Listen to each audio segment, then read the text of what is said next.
ሰላም ጤና ይስጥልን እንደምን ዋላችሁ ውድ ሐመር ውሃ ቤተሰቦች። በመካከለኛው ምስራቅ ያለው ውጥረት አድማሱን እያሰፋ ባለበት በዚህ ወቅት የተባበሩት አረብ ኤሚሬት የጦርነት ተሳትፎን አስመልክቶ እርስ በርስ የሚጋጩና የሚጣረሱ መረጃዎች እየወጡ ይገኛሉ።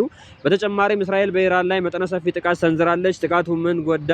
ኢራንስ ምን አይነት አጸፋ ምላሽ ወሰደች? የሚለውን በዝርዝራችን ይዘነዋል። እስከ መጨረሻው ድረስ አብራችሁን ቆዩ። ወደ ቀዳሚ መረጃ ስናልፍ ቅዳሜ ምሽት በእስራኤል ተፈጸመ በተባለ አየር ድብደባ በኢራን ዋና ከተማ ቴህራን የሚገኝ ግዙፍ የነዳጅ ማከማቻ በእሳት መጋየቱ ተረጋግጧል።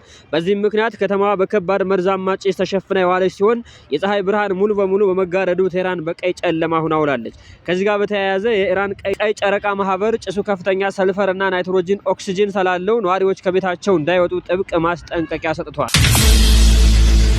ወደ ሁለተኛው ዜናችን ስናልፍ የተባበሩት አረብ ኤሚሬት በኢራን ውሃ ማጣሪያ ተቋም ላይ ጥቃት በመፈጸም ጦርነቱን በይፋ ተቀላቅላለች በሚል ከእስራኤል ሚዲያዎች የወጡ ዜናዎች ቢኖሩም ኤሚሬት ባለስልጣን ግን ጥቃቱ ሀገራቸውን እንደማይወክልና እንዳልፈጸመችው ገልጸዋል። አያይዘውም ኤሚሬት ወደ ጦርነቱን ለመግባት ብትወስንም እንኳ ትኩረት በወታደራዊ ቦታዎች ላይ ብቻ እንደሚሆን አስታውቃል። ምንም እንኳ ኤሚሬት በቀጥታ ጥቃት እንዳልፈጸመች ብትገልጽም በቀጠናው ያለው ወታደራዊ ዝግጁነት ግን አሁንም እጅግ ከፍተኛ ደረጃ ላይ እንደሆነ አንዳንድ የጦርነት መረጃዎች እየወጡ ይገኛሉ። በእስራኤል በአሜሪካና በኢራን መካከል የተጀመረው ጦርነት አሁንም እንደ ኩዌት፣ ሳውዲ አረቢያና ባህራን ያሉ የባህረ ሰላጤ ሀገራትን እየነካ ይገኛል። እኛም የሐመር ውሃ ቲዩብ ቤተሰቦች ጉዳዩን በቅርብ እየተከታተል የምናደርሳችሁ ይሆናል። ሰብስክራይብ በማድረግ ቤተሰቡ ይሁኑ።